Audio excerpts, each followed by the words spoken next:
listening to the Bomb Hole. Bomb Hole Podcast. It's going to be very hot. It's going to be very uncomfortable for everybody. The Bomb Hole.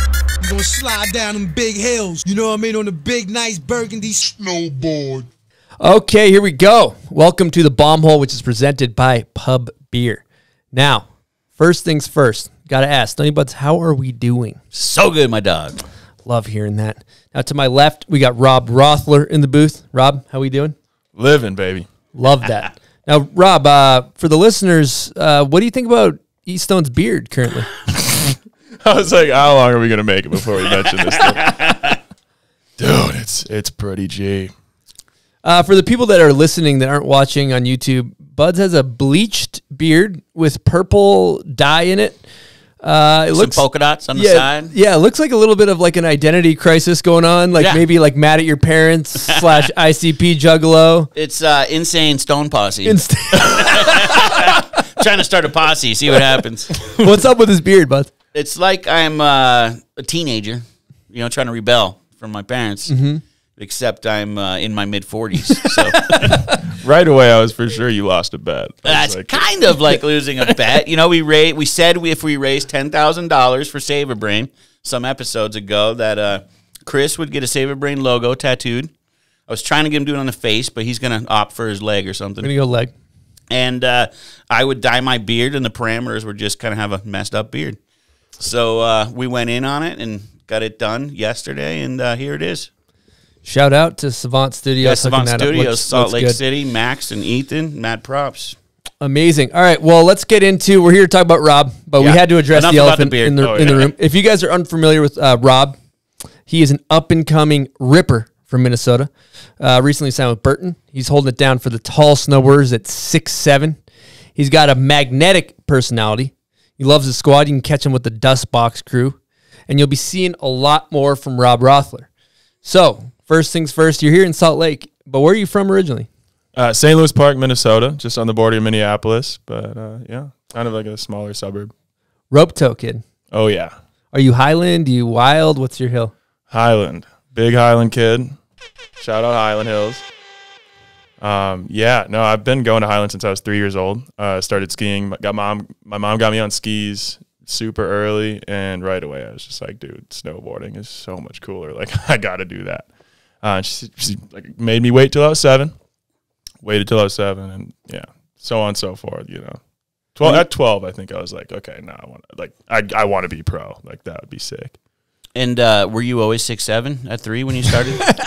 Out the womb, man. Right out the womb. Just 6'7". Back in the day, they didn't make pants long enough for riders. It's still so hard. Oh, is it still hard? I was wondering that because E-Tree used to always have an issue with that, and he was not even anywhere near. What size you running? 2X, and I could go bigger for sure. Really? Easy. You need custies. I also heard that you grew up, you're kind of a bit of a problem as far as athletics. Like you wasn't just snowboarding. You've done a bunch of other shit, right? Yeah, so I started playing baseball. I started playing t-ball when I was 2. But played baseball up until 9th grade, played lacrosse from like 7th grade through high school. Almost went to school to play lacrosse, actually. That was a big decision to be like, okay, I want to move to Salt Lake and snowboard instead of go out east and play lacrosse. Great decision. I definitely won that one. But, yeah, I played football. Also quit my freshman year just because, dude, I feel bad to say this, but our team was cheeks, man. We were so bad. And I was like, cheeks? I never heard that. I like that. Yeah, like butt cheeks. Butt cheeks, yeah. Team was cheeks. I'm going to take that one. I like that one a lot. I don't know. And it was just a bummer, too, because we had so much talent in our grade that a lot of us, we just didn't play baseball, too. There were a lot of other, like, really good athletes that just played other sports. Played hockey for a year. That was super sick because I've skated my whole life. I grew up really, like, a block away from an awesome public park, Birchwood Park. Shout out Birchwood neighborhood. I love seeing those outdoor rinks in Minnesota. Hockey's pretty big in Minnesota, huh? Oh yeah, if you don't skate, like you're weird. That's everyone in Minnesota knows how to skate. So going back to snowboarding, you played all those regular sports. Now, when did it become that switch when you're like, okay, this is a hobby. I'm riding Highland with my friends after school to like, damn, I want to do this. I think it really hit me when I was like 12, 13. Shit, what year would that have been? That would have been like 2008, 2009 probably, yeah. can I do math? No, that would have been like 2010, 2011. And I think it was mainly just like riding with my friends and filming videos. We would make these, you know, really basic like dad cam videos and just be so stoked. We'd watch like Dazog Productions, which is an old, shout out Brennan Wong. It's like Tommy Gesme and Brady Lem's homie. I think they'd make some videos. And then obviously Monday Minutes were a big thing. So that, you know, making videos like that, I was just like, dude, all this stuff is so cool. Like, I don't know. It just seems so fun. I got to give a shout out to the edit. I remember seeing of you with Billy Bjork, 2014, 2015 park edit. Of you, true. And you're riding Solomon's and 32 outerwear and just beating down the steel at Highland. Now, how is that experience filming that park edit for the year? Oh, it was, dude, filming with Billy was the best. Like he would always just come to me with the craziest trick ideas, and I'd have to be like, Billy, dude, like I am not like Marcus Cleveland. I don't know why you think I can do a 6 out of this rail. Like, let me try to do a 3. You know, so I'd basically just like do half of what he like expect. He'd be like, "Yo, you should try this." And so then, and it ended up, and I was stoked. You know, it ended up being pretty good. But we had some fun. I mean, at the end of the day, it's really just a park edit. But it was we grinded. What was the track on that? Shit. Oh, I think it was You Mad. No. Yeah, it is. Yeah. Is that it? Well, there's You Mad, huh? That song. Yeah, there's that one. Who's that by? Vic Mensa. I'm not sure if that's the Minute to Kill It video, or if it's the. I watched it actually the other day. It's got to be 2014 to 2015. Yeah, it is because it's got the. We'll throw that thing on the screen when we're talking about it because there's some heaters in there. And speaking of Billy, I got a Patreon question from him. Sure, right on. If you guys are down to get into that, so Billy Bjork, is that how you pronounce it? Bjork. Yeah. Billy Bjork says, you've always been a rail guy who happens to also be better than most on jumps. If given the opportunity to film an entire season in POW, would you take it? No doubt, no questions asked. It's a little more forgiving. Doesn't hurt as much to fall in deep snow than in concrete. It's still super gnarly. I'm not going to act like it's not. You know, you got to obviously know it's good with avalanches and terrain and everything. So that aspect makes it insane. But yeah, oh my gosh, yeah, I would love to. It'd be so fun. I love jumping. I think Highland also did that to me. I feel like everyone's always just like, okay, can you flip off this? Can you underflip? Oh, you can't cab on. What's wrong with you, bro? Figure it out. Like, so I don't know. Jumping's fun. You got landing gear in the POW? Dude, I guess. I first hit my first POW jump this winter. I'm super stoked. Yeah. Seth took me out. Got to go stay up at the Igloo with the boys. Awesome. Seth Hewitt. Yeah. Huge shout out to the general. Baby Huey. You're the man. Baby Huey. That's awesome. Yeah. So yeah, he's actually getting quite known for taking people around Brighton and giving them their first powder experience, right? So you're in good hands. Yeah. Oh yeah. And he's like, oh yeah, it's like mediate to, you know, or like intermediate avalanche danger. I'm like shaking. I'm like, oh, okay. I'm like, oh, wait. I'm with Seth, dude. I'll be good. Like, this man's literally saved lives. Like, so, I don't know. What size board are you riding in the POW? I was riding my 170. 170. I know. I should have brought it to the booth. Let you guys see. It's big, man. It's not small. It's 5'6". Like, is that your board you ride in park too, or is that your? I rode it in the streets a little bit too.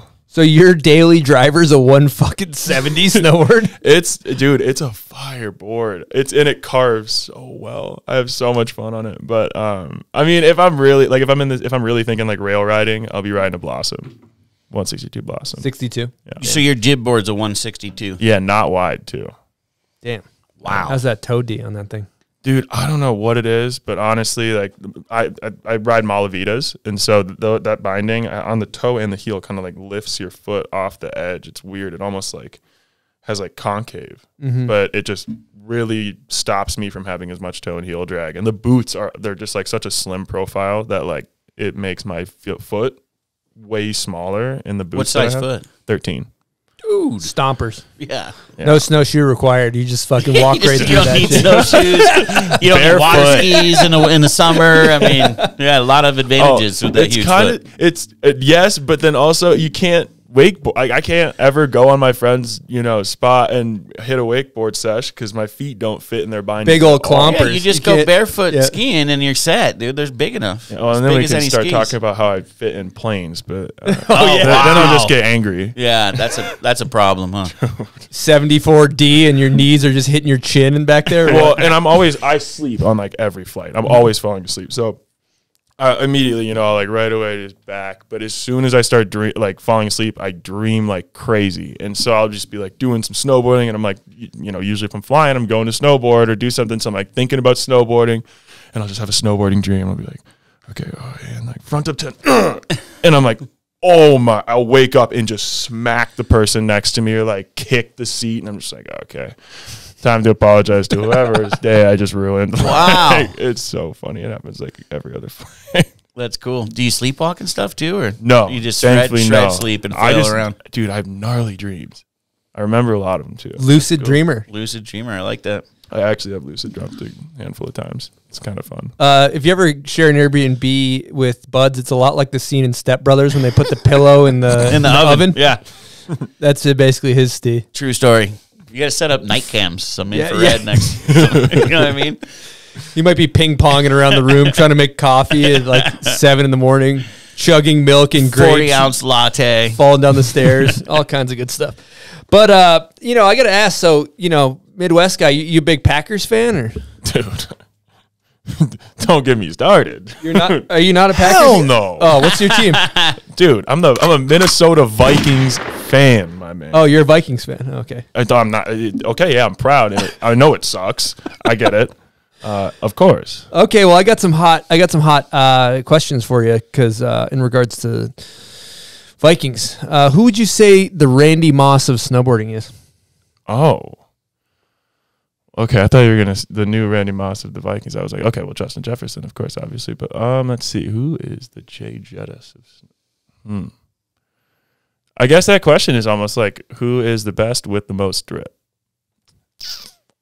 Damn, I gotta think about that. Thank you for clarifying that for the non-football followers. Oh yeah, because I had no idea. Randy Moss, a lot of great wide receiver, ran incredible routes. He also you get fined and they'd ask him how he's going to pay for his fine. How'd you pay? Straight cash, homie.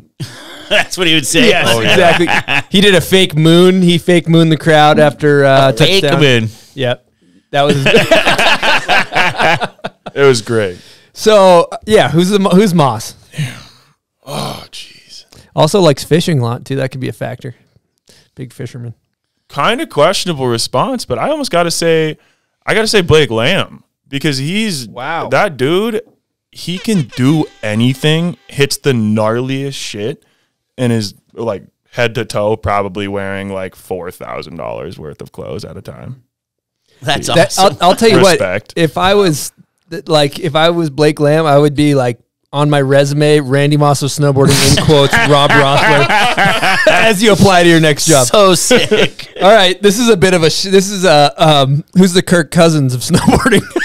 And you got to fill me in on most overpaid, under-delivering. Oh, that's a heavy one. Oh, man. Because they're out there, huh? You could always maybe... Never mind. No, I'm not Louis Vitoing this one. I'll give you an answer. Right? Would you agree with that, Kirk Cousins? I mean, maybe you have a different view of Kirk Cousins, but I'm gonna say Zach Hale before his video part in Visitors, because that shit was gas, and it reminded me that he's got it. But before that, I was like, bro, I don't know, man. That's a respectable answer. That's a very respectable answer. Yeah, Hailstorm. Sorry, Hale, love you. But. Yeah, but you also back him. I like it. All right, I got a couple other hypotheticals here, so coming at you with this. Would you rather be a pro snowboarder or a nose guard for the Green Bay Packers? Pro snowboarder. Wow. Okay. Oh, dude. And I'd rather be a snowboarder than the freaking quarterback for the Green Bay Packers. Damn, see, I think you're making a mistake there because there's some money. There's some money you're leaving on the table there. No. Vikings. Wow, okay. No. I can't go. Okay. All this sport talk, can you dunk? Mm-hmm. You can. Mm-hmm. Got a couple other hypotheticals. Okay, how much money would it take to get a Go Pack Go tattoo on your arm? I would die before that happened. So there's no price tag.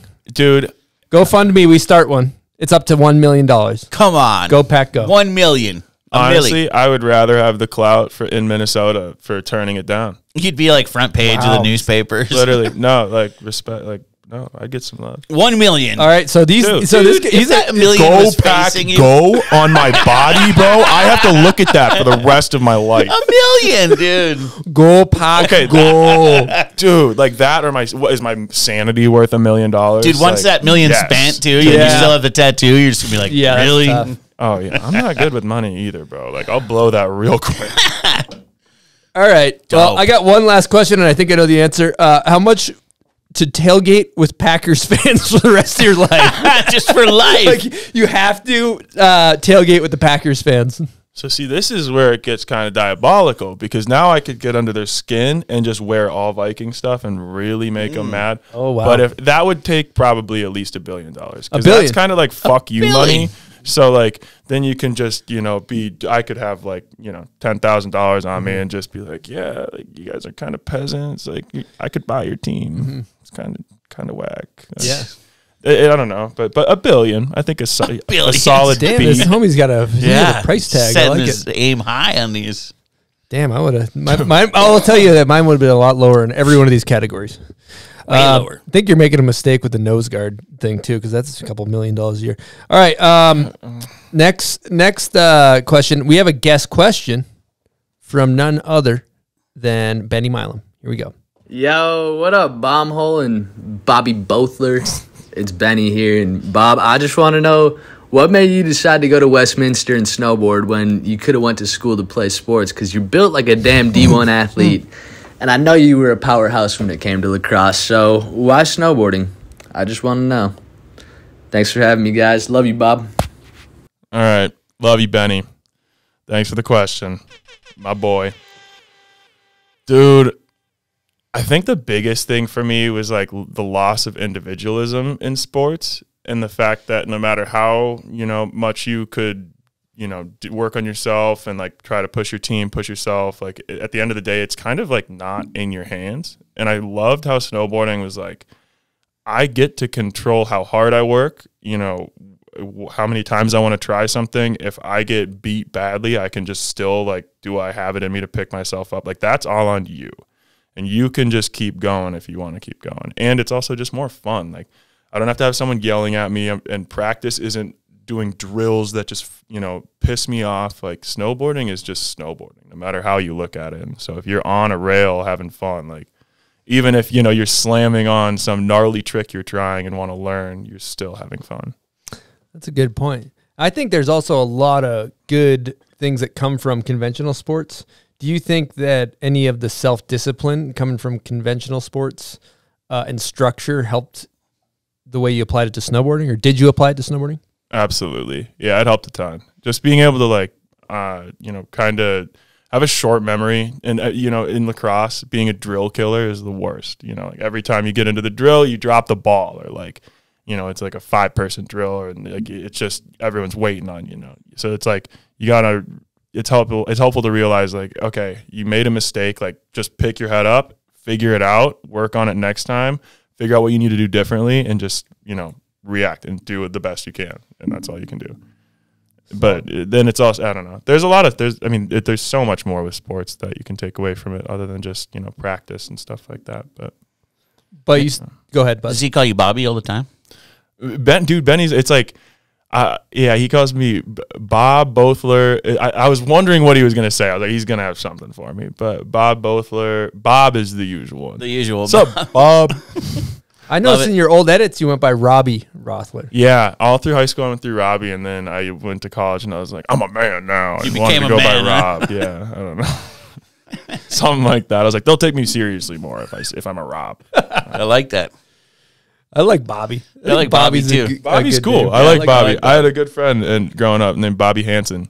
Also, Bobby Real on Spotify makes some music. Just check it out. St. Louis Park loc. A lot of St. Louis Park homies do. Dono Gerard too. Can't say that without dropping Dono.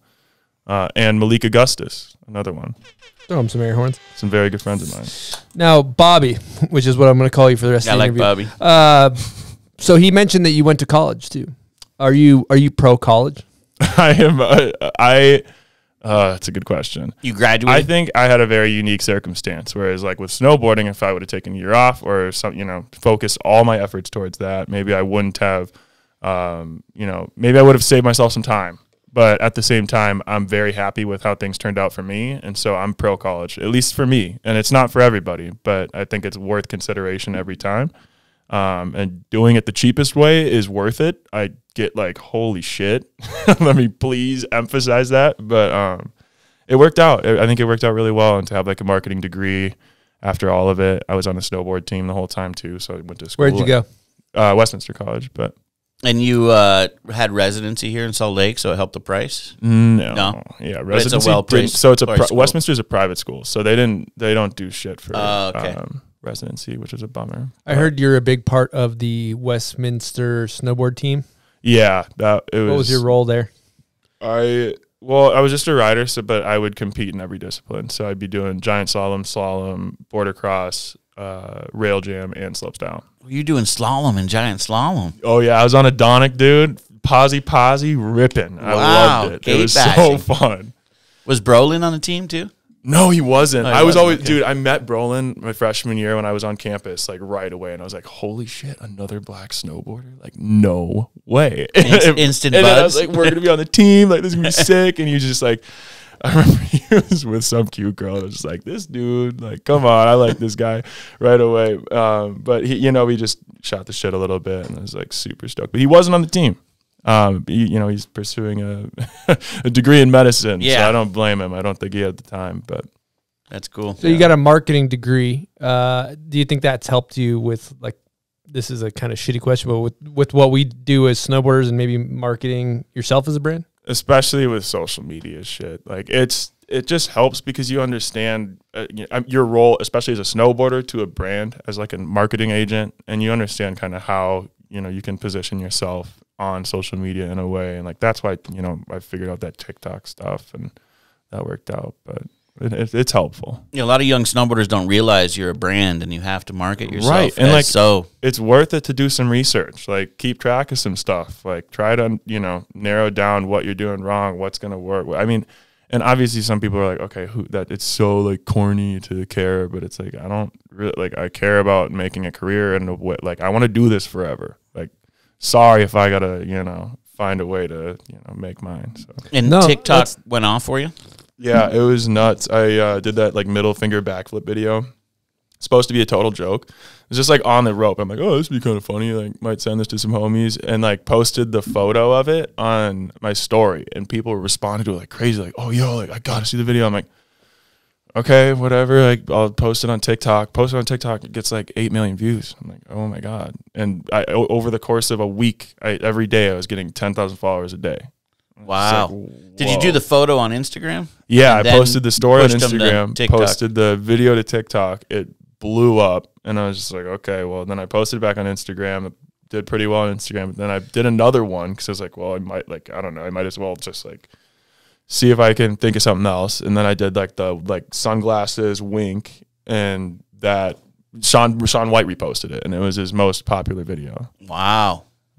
Kids gone viral. And on TikTok is kind of the new flavor with the youth too. So, dude, I just getting ahead of that, right? There was just a huge opportunity, like, and not many snowboarders. And when I started, there were no pros on TikTok. So it was just like, well, I mean, there were a few, there were a handful, and like Ryan Wackendorfer, he's killing it, dude. Like 500,000 on TikTok, bro. Like, come on, that's numbers. Respect, yeah. But, and I mean, it's just not everyone's cup of tea. Like, if you don't like to consume that content, then whatever. But if there's an audience for it, and if anything, if it invites more different people to snowboarding, I'm super stoked on it. Yeah, if he's reaching 500,000, I mean, that's a lot of people. That's a platform. Yeah. You seem a younger crowd too, but do you think it's a necessary evil? Yeah, for sure. Like all social media is. Yeah, and I mean, that's the same thing. It's like, okay, well, if you have an Instagram, like, what's the difference? And totally. I feel like people care less on Instagram or on TikTok. Like, on Instagram, it's kind of like you really got to be like, okay, like, don't post some whack. Like, I don't know. Like, at least from some of my friends' perspective, it's like you got to make sure you're keeping it pretty precise. Got to come correct on the gram. But Well, I'll tell you what. Honestly, like I feel like a fucking dinosaur when it comes to all this stuff. And like, I don't even look at TikTok, and that's why I'm just curious about it. I don't really know. Embarrassed a little bit, but I don't know much about it. So yeah, it's cool. But it seems like 8 million. That's like that's hitting some people. Substantial amount of eyeballs. Yeah, well, it's a lot of eyeballs on you. And then that second one that Sean reposted got 15. 15 on his profile. Yeah. All right, we're going to take a quick break and talk to you guys about Bubs Naturals. Now, what is Bubs Naturals? So they're a company that makes all kinds of products, but the one that I like the best is their collagen protein powder.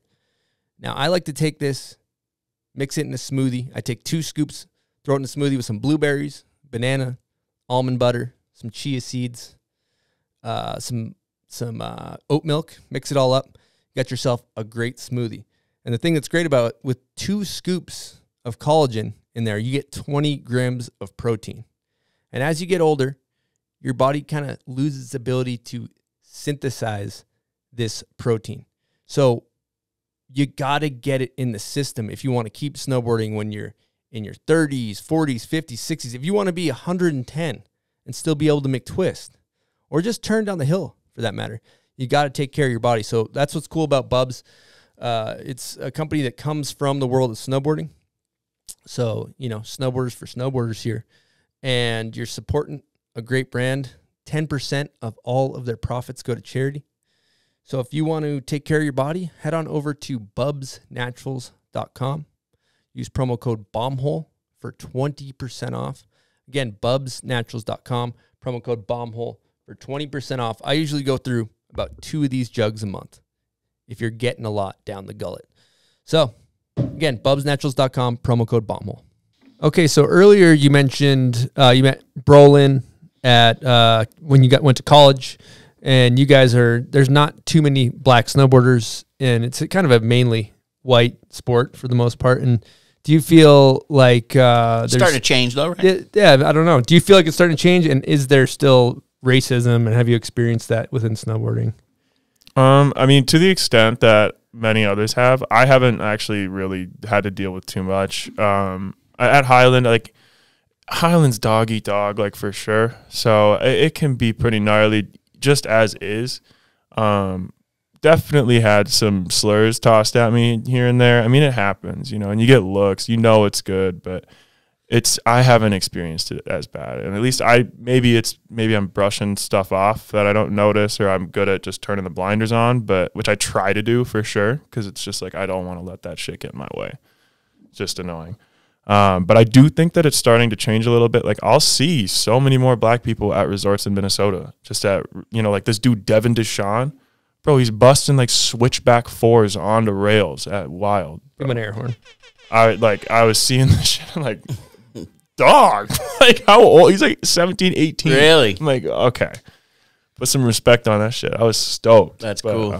Yeah, it's cool. I mean, it's getting a lot better, and I mean, it's a slow process for sure. And I mean, it's not like a lot's going to change right away, but I think it's trending in a good direction.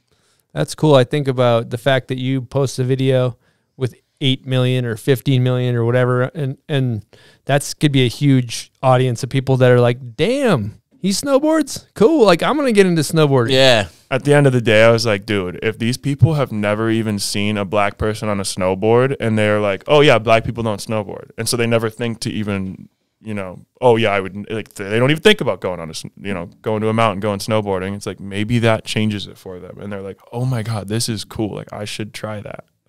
Do you ever get people reach out to you and say that? Yeah. That's inspired them to try it out? I've had a very, like, probably 20 people so far. Awesome. And I'm just like, that is what, like, that shit gets me. That's kind of like the shit I live for. It's dope. That's priceless. Yeah, that's you making a difference. That's not a better thing. Makes you feel better than anything, right? Yeah. And also to anyone, if you have reached out and I haven't gotten back, I apologize. Like, I love you. Thank you for the love. Oh my God, I'm so stoked you snowboard. Like, like, that's all that matters. Like, I don't know. And people be like, oh, like, I don't know if you'd want to snowboard with me. Like, I'm not thinking. I'm like, I don't care. Like, we're snowboarding. Like, that's the point. So I don't know.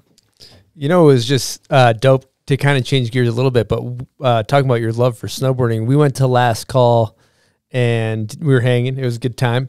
And dude, it was icy as hell. Like we're talking brick. Like you could almost hockey skate on the takeoffs of the jump. And you won the rail jam, right? I don't really know how those awards were. Whatever it was, you fucking destroyed the rails. I know that you, in my opinion, I'm not a judge, but I thought you won the rail section. You killed the rail section. But that was that the Midwest roots coming out? Oh yeah, 100%. I mean, it's just like I'm used to the ice rink, so like it's not too different from what I'm used to, but it was gnarly, dude. And I felt so bad for the builders. They put so much work into making it the most perfect course, but the weather changed and it just destroyed the proportions. And like, I mean, everything was built still really well, but since it was so cold, everything was way faster. And so like, you didn't have time to like land and set up in between stuff. And yeah, but it still went really well. Yeah. I had mucho respect for you, chucking on the brick out there. That was some awesome. People were backing down, right? Because it was so gnarly. Dude, 100%. I mean, I was just like, yep, I'm going to be a spectator. I hit the jumps and then became a spectator. The QP was literally hockey rink vibes. Dude, that's like crazy. Literally cut out of a block of ice. Like, it was scary. That's classic East Coast, though, so. Yeah, that's what everyone was saying. It's like, oh, yeah, welcome to Loon. Like, all right. All right, we're going to do a Patreon question. Chris, you want to talk about Patreon for a second? Well, first of all, thank you to all of our Patreon members. You guys are huge support to what we do. It's cool because, you know, we're supported by our sponsors who are awesome, and we're very thankful for them. And we're supported by our Patreon. So, you know, it's nice. We're a podcast funded by the people, it feels like at times. So just want to say thanks to everybody that supports us. Yes, thank you very much. And if you sign up, you get to ask a question here, just like Josh Fisher. And he asked, would be awesome to hear from Rob what it's like getting on Burton and working with Alex Andrews through the process. I know Alex called you in the van with the Dustbox crew all listening on speakerphone. And can you talk about that? Right on. Oh my God. First of all, you had the whole crew on while you're negotiating. That's awesome. You guys talking numbers or what? Yeah. Oh yeah. The Dustbox knows every dollar. No. You do everything together, these guys. So, thanks for the question, Josh. Love you. But so that actually went down a little differently. That call was more so, I think, about Alex talking about if, you know, those guys would still rock with me if I went to Burton, because he had already talked to me, and actually that conversation was crazy because that's almost a whole nother story, honestly. To get into it, it's a second, but kind of worth it. That night, it was the night before I got the call. It was my sister's birthday. I'd flown in to go see her. We go up to, you know, Northfield, Minnesota. Maybe it's down. I don't even remember if it's north or south. Whatever.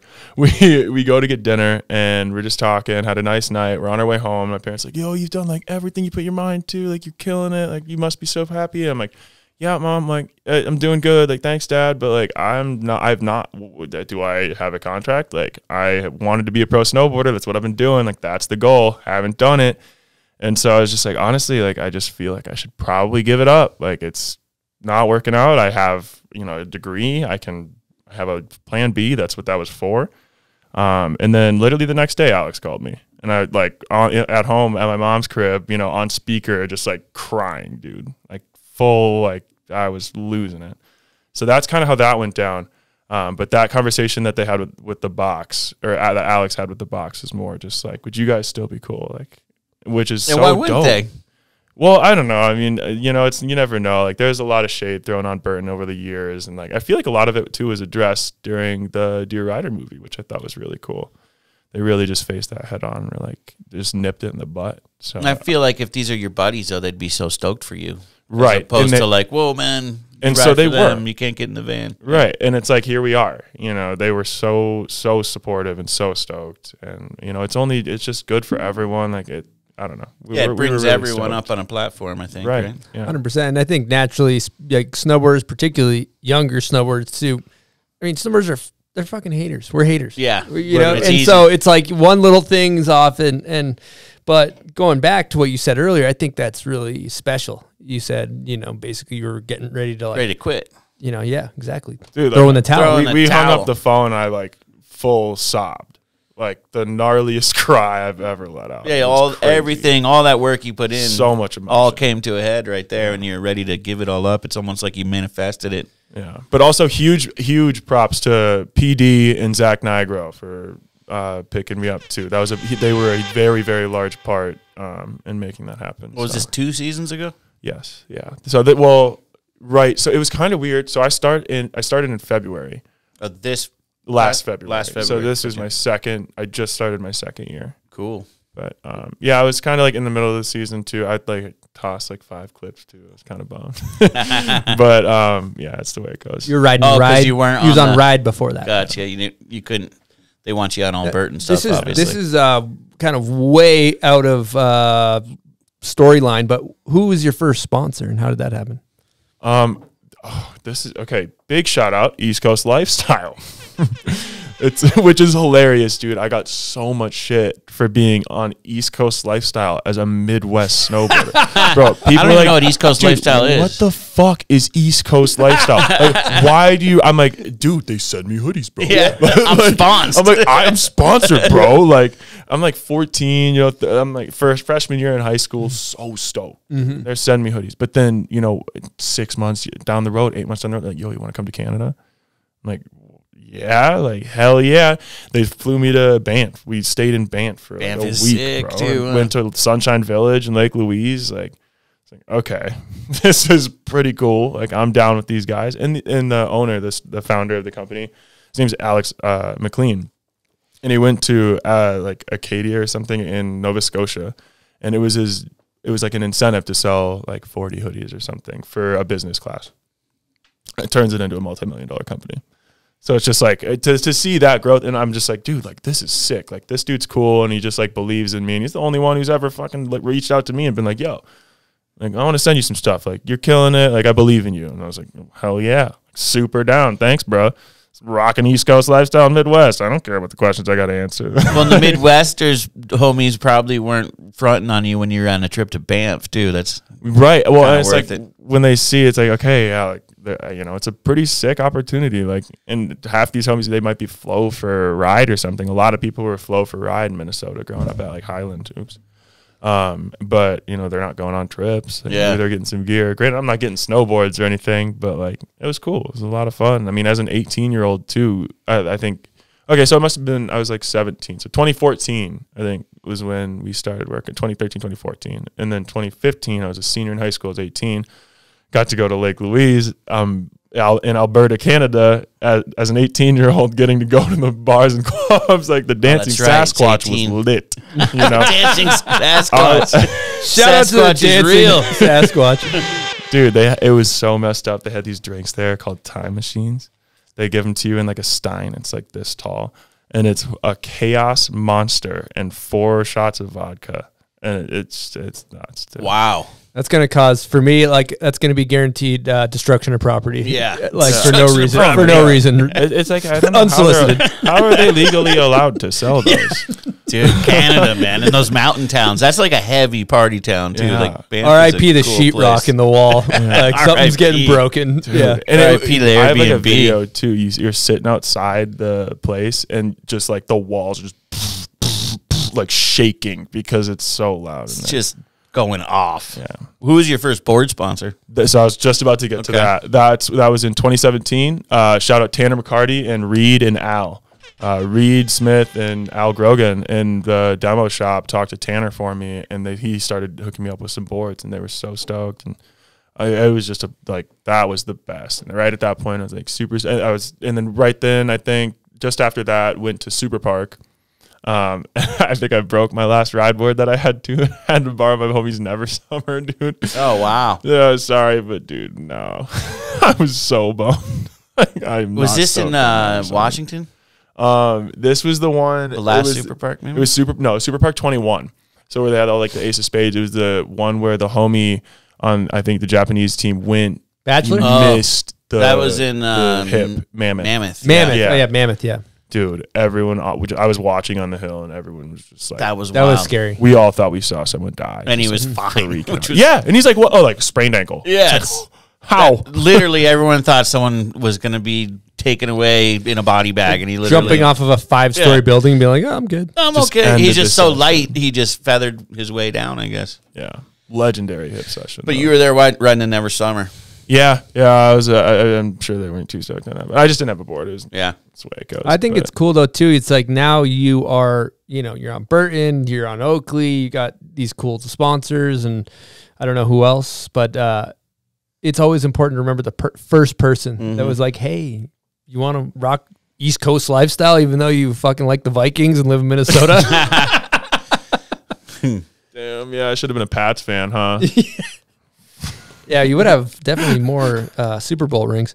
So was Reed bummed that you got away from Ride, or you realized this was a great opportunity? Dude, I was bummed, man. And Jim was so cool too. Like everyone on Ride is so sick. But you didn't have like to that think I would have been with like travel. Shuby, Jill, like Reed, like oh man, dude, like that hurt. I was super torn. Just didn't know. They didn't try to do any like counter offering or there was. They did. Yeah. Oh, we had a little bidding war. That's love that. Yeah, that's what every rider needs. I was an emotional wreck for like 2 months. Yeah, trying to decide. And I don't have an agent. I'm talking to Jim. I'm talking to Pat. I'm talking to Zach. And I'm just like, dude, I love all of you guys. And like these dudes are like there's a loyalty aspect, but then there's opportunity aspect. And I'm just like, what do I do? It so is hard. Did numbers get upped? That's a good problem because of the war. A little bit.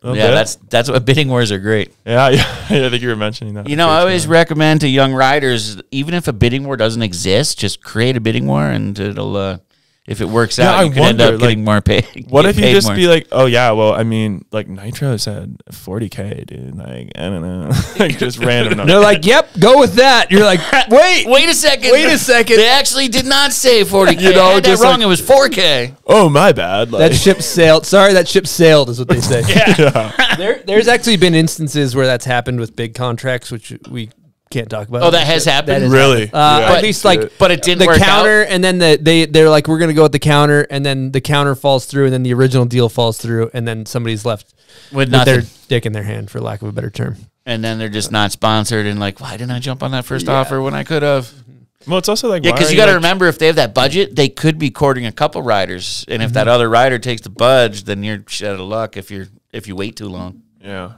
But it's also like if you're trying to take advantage of your company, like, dude, you're blowing it already. So it's you have bad intentions, maybe. Well, and something someone said is like you get paid for what you've done, not for what you're about to do as well. So that I was like, oh, I'm stoked on that. It's like it's good. I think it feels good to earn what you make and a lot more. So 100%. But some of these guys too are putting out money in hopes that you've done something great, but what are you going to achieve next? They're kind of gambling on your future as well. Yeah. But they know you've started with a good foundation of what you've done. Mm-hmm. That's awesome. Congrats. Thank you. It's hard to take you serious with that beard, Buds. Seriously. I keep when he's all like giving like, I'm like, it's like sincerely, thank you. I'll just keep being a jackass and I won't say anything serious. Yeah. All right, let's take a quick break and talk about Liquid Death. I am going to crack and smack one of these buds. He's cracking and smacking, boys. If you guys haven't been noticing, I've been absolutely deleting Liquid Death this entire episode. Looks like we're crushing beers. It's actually water.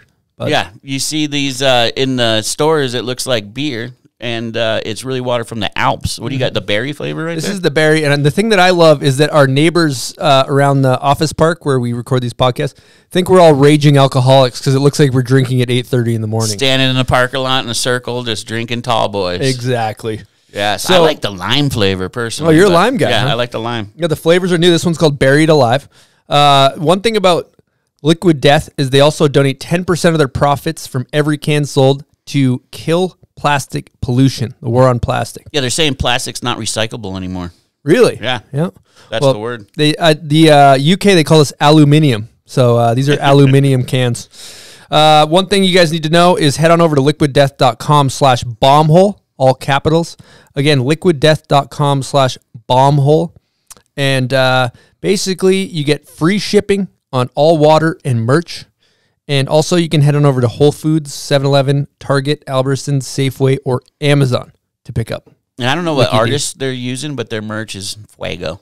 It is absolutely good looking stuff. Good looking merch. Buds rocks the merch on a regular basis. Merch. We have about 7,000 cans of it in the back room as well. We do.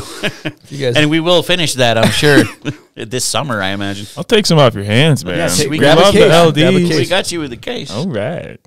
Buds is good at catching cases, so I was drinking that I was drinking that berry flavored, and my beard turn Exactly. all crazy. So I don't know. That's why I stick to the lime now. 100%. Well, one thing that's exciting is we're bringing back the Liquid Death spinning wheel of death. Death. So Yes. what you're going to have to do is spin this thing. I'm glad to have the wheel back. Shit. Isn't it backwards? Yeah, face it towards the camera. I was like, I'm not supposed to see this. Yeah, you're not.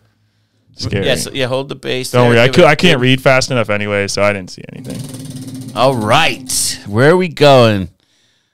Oh, you kind of won on this one, Chris. Foot race with Foot Greggy's. race? Foot race. Foot race? It's a foot race, and Chris gets a 10-foot advantage. There was a 5 foot, a 2 foot, and no advantage. But Chris So we're doing like 40-yard dash. We got a basic loose 40-yard dash mark out. and Chris gets 10 feet on you. How you feeling about this? I'm gonna lace them up tight. We're gonna bring out the measuring tape and measure 10 feet, and you guys are gonna race. Before we do this, should we whack a quick sniffer? We could bring that out Absolutely. before you race. Well, let's do it in the booth because I kind of need a pre. Pre. Yep. Okay. You here, you hit this one, and then I'll hit this one and send it to Bud. All What right, you do is let's get you hyped. squeeze it, Like right in the sniff middle. it. Yeah, squeeze it right in the middle. Give it a sniff. You've heard of scratch and sniff? This is squeeze and sniff. This is squeeze and sniff. Oh, that was strong. Woo! Woo! Wow! Went for seconds. Wow! Holy shit. Damn! All right, I'm hyped. I am Okay, hyped to let's watch go you guys race. race. Let's do this. Okay. You do it. Okay. You guys ready? Yeah. On your mark. Get set. Go! Oh, look at him. Look at him. Look at him. Oh! Wow. I don't know. I think I got him. I think you got him. I think I got him. Like, holy shit.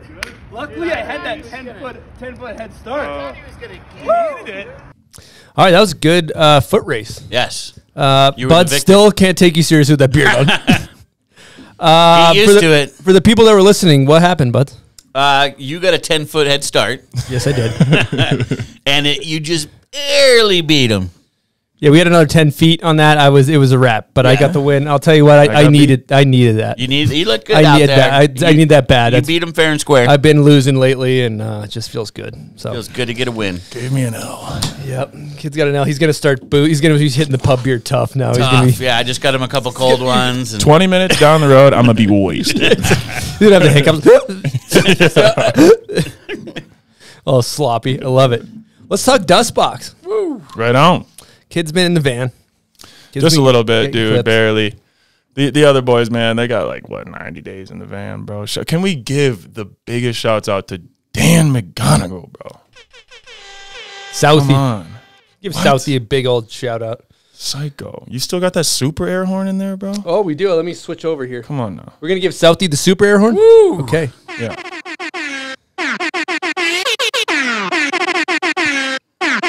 Let's give him the applause too. that's heavy salute going on. Yeah, Southie's Yeah. a king. He really is. He puts on really hard for the box. He's a G. Like you weren't part of the original dust box, right? So the first you have to get video, initiated? I had one clip in the first video, and it was from one session that we had together up at, I think, Grizzly Gulch. Oh, dope. We were just like a fun jump session with the boys, but I actually, I not like a part of the original, like the dust box is going to be a thing, right? Yeah. Because that was, I think, Roz, Cooper, Reed, Cody. Who am I missing? Benny, maybe. Maybe. Yeah, I think Benny was in there too. And huge air horns for all those guys. Yeah. You know, they all deserve the super air horns as well. But yeah, in 2017, you know, with the Burton Demo Center, obviously Cooper, I think, told the story really well. We all kind of met each other out there and, you know, hung out and realized like snowboarding is our thing. Like we all wanted to do it the way we wanted to do it and kind of all had the same vision. And I mean, this is kind of almost me speaking for these guys because I wasn't the biggest part of that conversation, but obviously was very close with all these guys.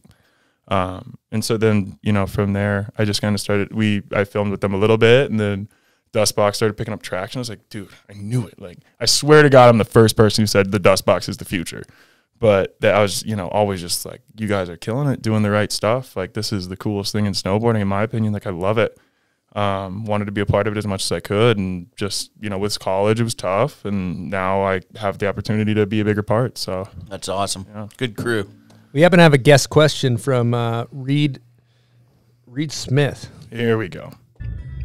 Yo, Reed, this is the Bonghole Podcast, reporting live. How, what's your question for Rob Roethler? Coop. What up, guys? Coop's filming. I'm driving right now. I got my hazards on by accident. Hope you're having fun in there, Rob. I just wanted you to tell these guys how you celebrated your birthday. I forget what year it was when we were filming Dream Castle. Maybe conditions of the road. Any other funny stories you have from that trip? Maybe what time you would have to try and film clips at? I don't know. Something along those lines. Have fun with that one. And I'm excited to listen. See ya. Peace. Nice. Dipshits. Love them. Dipshits. So I think that was Cody, Cooper, and Reed, right? All three of them, maybe. I don't know if they sent a clip with that, but yeah, there's a clip. Okay, so first part, I think he was talking about how did I spend my birthday, right? So that was funny. I found out DustBox is going to be in Minnesota. I was like, oh yeah, let's go. Like, I'll pull up. This is around the time I can go on a trip. Like, let's do this. So I pull up to Minnesota, hang out at Mom's for a little bit. I'm like, okay, let's hang out. Like, I'll go link up with them during the days and stuff. And they're like, nah, just come stay at the spot. I'm like, all right, bet. Show up at the spot, and we're hanging out. We get I think a day and a half under our belts.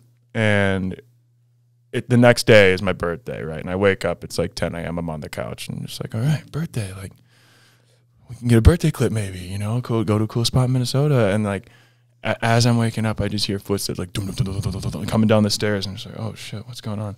Dan and Cooper just like, we're going to New York. We're going to New York. Holy shit, it's gonna snow 18 inches. We gotta go. Right. I'm like, oh god, dude, like I can't go. Like, no way I can go. Like, I have to work next week. Like, I just there's no way. And they're just like so bummed. Right away, everyone's just like, dude, you're gonna miss this, man. Like, no. And so I'm just like, well, fuck. Like, what am I supposed to do? Like, I have to work. Like, I have a full-time job. Like, I don't know. I'm working from home, but like, I'm supposed to be home. Anyway, I was just like, all right, like, fuck it, let's run it. Let's go. I don't care. I'll just work during the day and we'll figure it out. And so it's, probably 11 o'clock. I'm like, all right, we're going. We're all going. Let's go. Pack up the Airbnb. Just get out. Take the 2 vans. Another big part of the reason I was like, give Dan this freaking air horn is because he drives us 8 hours straight through the night all the way there. Wake up home, he's just like hand in his hands, passed out, just like eyes rolled into the back of his head. It was so funny, but trooper, absolute trooper. But we made it.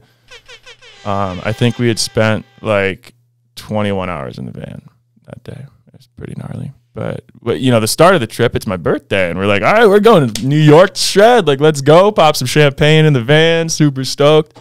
I pass out, and I think we went live in the van too. But then I was just like, okay, we're done. Like, I'm gonna just pass out. Passed out. Woke up in New York, and I was like, oh shit. Like, it's like 9. But New York time is different than Salt Lake time. So I got to be on my work calls at 9 a.m. here, or like 8:30 here. But that's like 10:30 in New York or something like that. I think it's 2 hours, right? Yep. So I'm in the van, we just got to New York and we can't get into the Airbnb. And so everyone's like, oh, let's just scope. Like, we'll just drive around, keep driving, start scoping. And I'm like, oh yeah, cool. Yeah, let's keep scoping. Like, I don't have to be on a work call in 20 minutes. Like, shit.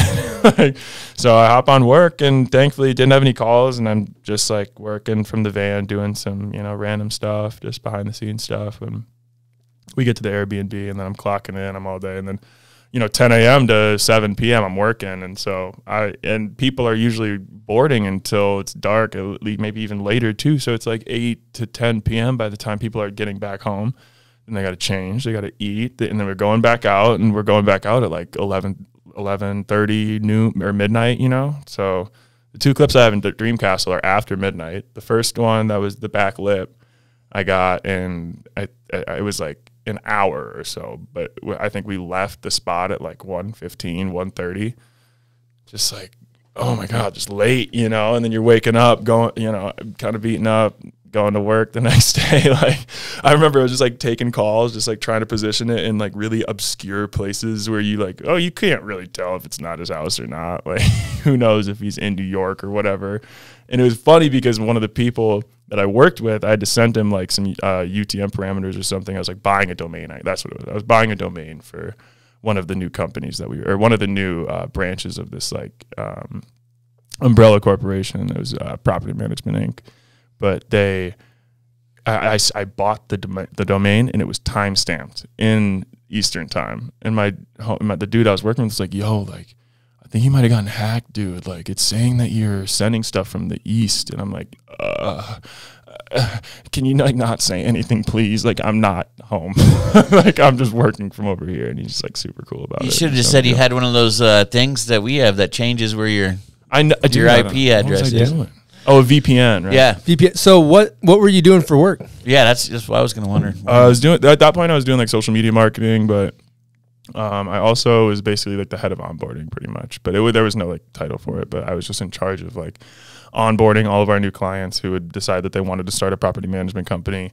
And I'd basically, buy their domains. I would set up their social media accounts, like talk to them about social media, how they should be posting, how things work for their areas, teach them a little bit about how that stuff works, and just kind of do that general thing.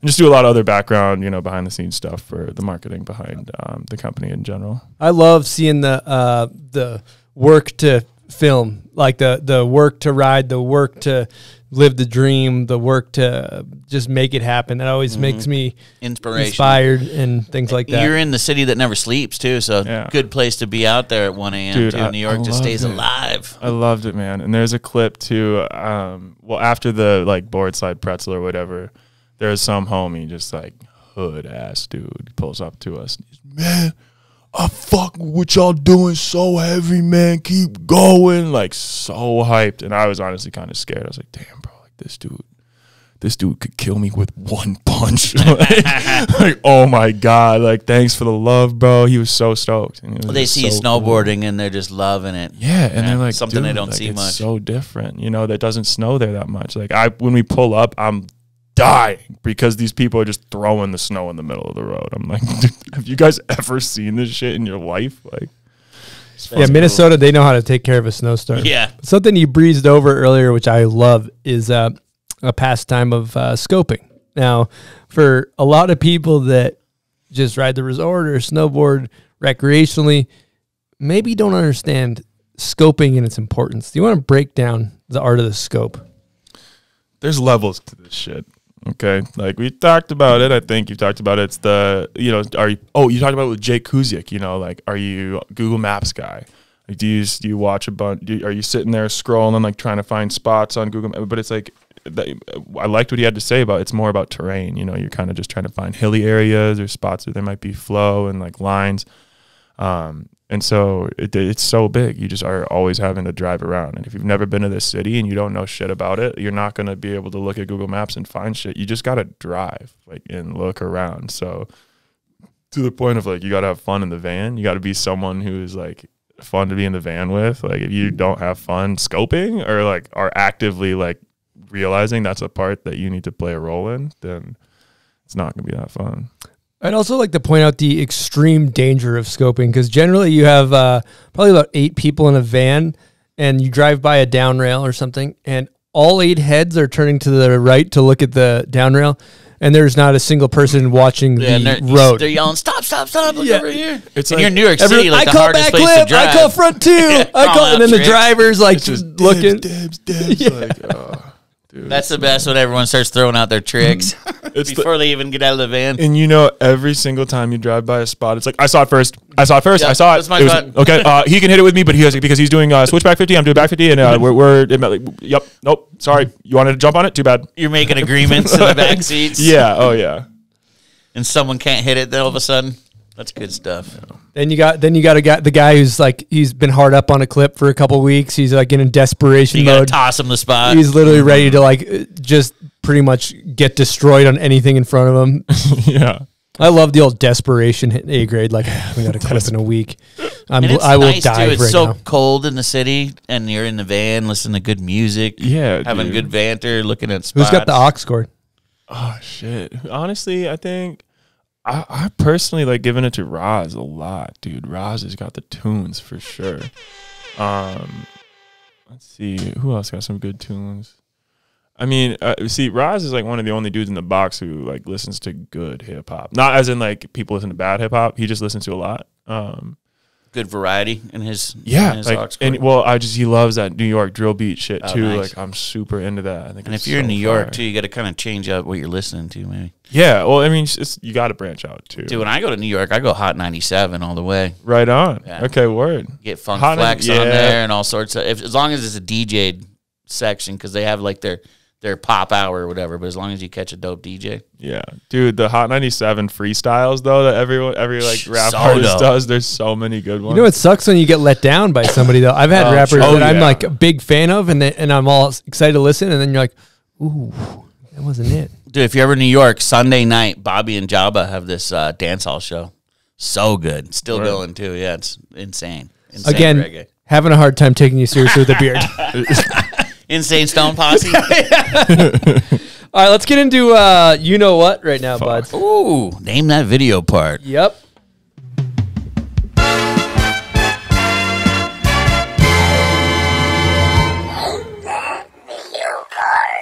I will try.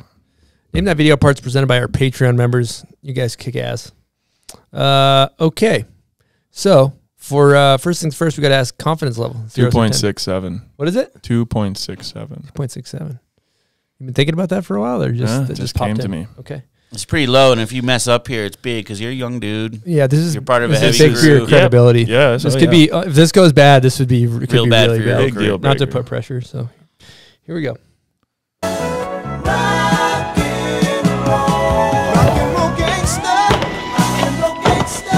Come on, man. That's Dustbox, baby. Woo! Good song. Glad you got that. Yeah, but so was this? I can't remember. This was Rock and Roll Gangster was the second one.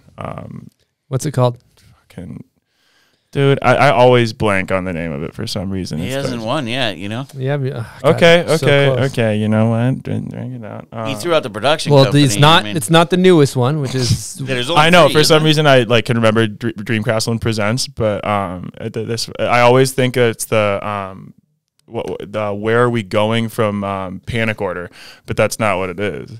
You said the name just there. You literally just said the name. They should just cut me. I'm never riding with the Dustbox. You said it's Dustbox Presents.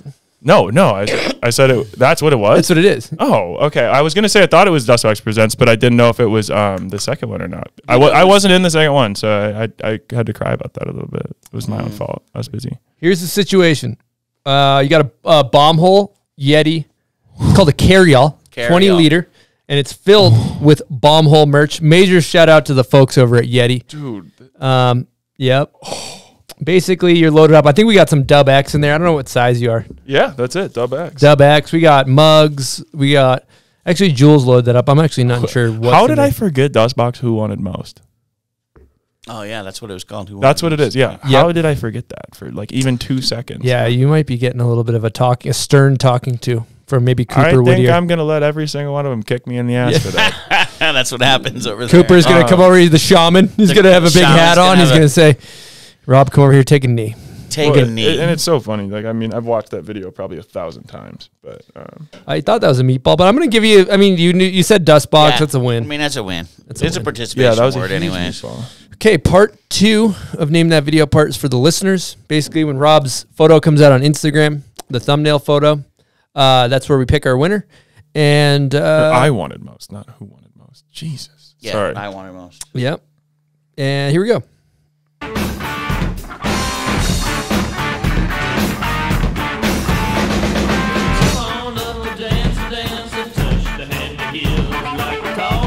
It's a great video part. Primus? Yeah, that's the band. Thank you guys for playing Name That Video Part.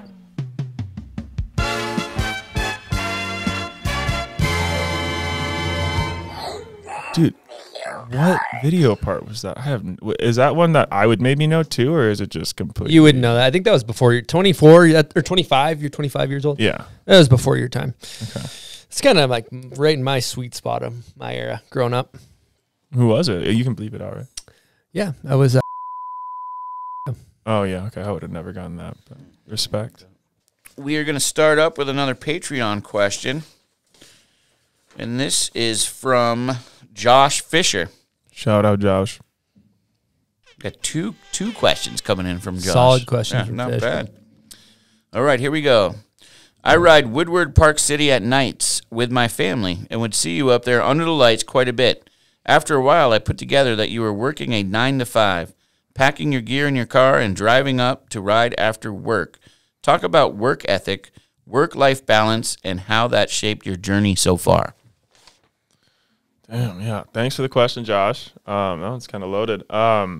Yeah, so I was working at Property Management Inc. I was just mentioning it. That was the second marketing job I had. I had previously been working at this spot called Agility doing like digital ad marketing stuff, which was really cool. Actually, I liked that. But ended up doing this other stuff for Property Management Inc. And I'd get done, in I think Lehigh at 5, and I'd just hop in my car and just zip straight up to Woodward and be like, get as much snowboarding as you can, and especially coming from Highland, it's all about the reps. Like, you got to get the reps in.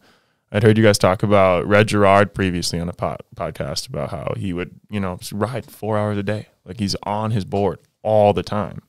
So if I have the opportunity to do that and I'm blowing it. So I was just like, all right, whatever, like 5 to 8 was pretty much like my wheelhouse. So I was like, okay, if I can get 2 hours boarding in, that's like 15, 20 laps at Woodward. That's some good time. So it's like, and especially because they have that jump, they got the pipe, they have rails. Like I could just do whatever I needed to, like work on whatever I wanted to. It's fun. The work-life balance, I mean, that's all it was. It was just like I would work and then I go play. It was fun. And that's what kept me sane even, I'd be sitting behind a desk all day just like, shit, I should be freaking snowboarding right now. But then I'd be like, all right, well, I got my board in my car. I'll be all right. I'll just go after and, get my fix. But I have 2 questions for you after that. One, did you use your college degree to get these jobs, or could you have got the job? And part 2, you mentioned the pipe. Are you nice in the pipe? Number 1, yes, I did use my degree to get both of the jobs. But no, I'm not nice in the pipe. I used to serve up Crip Dogs. I've seen him go. Oh, yeah? I'm figuring it out. In 2017, when I was riding at High Cascade, when I met all the Dustbox boys, not all of them, I'd known Reed already, so I knew Reed pretty well, and we were riding. He's like, dude, you got to get in the pipe. We had that 18-footer, and it was perfect. Yeah, at High Cascade, dude, I was loving it. So I did my first crippler in that, and it was like still like 5-6 feet out. First crippler, and I was just like, dude, this shit is so fun. Like, is that more towards the bottom of the pipe? Oh, yeah. Where it gets a little smaller? Yeah, I still hit the full wall, but yeah. I was. And what scared. about when you get in that 22? My boots are shaking. Yeah, any mortal's gonna have some shaking boots in those things. I don't get it. Respect to all the pipe jocks, dude. Oh my god, or to anyone who can chuck in a pipe, like it's so gnarly. You got to be able to commit. I like those icy walls. Yeah. I also love what you just talked about, getting the reps up. I think that's important because if you go to Brighton, we ride Brighton quite a bit, and you see. A lot of the people that work 9 to 5s, it's getting dark out. They're pulling up, and it's like you need that to stay sane. Mm-hmm. Yeah, you just need those reps, dude. And you got to be on that. Do you want to explain the reps situation? Well, and so that's the thing. So with Minnesota, right, we have a tow rope. I'm getting to the top of the hill in less than a minute, and if I'm hitting one jump, the biggest jump, which is the super kicker, I'm dropping as fast as I can, like jump carving down the hill from the rope, like ripping off of it, trying to get as much speed as I can, going as fast as I can down this. I'm probably hitting that jump 20 times in 15, 20 minutes. So it's like, if I can get that many repetitions, I can do all my tricks in the first 15, 30 minutes of showing up.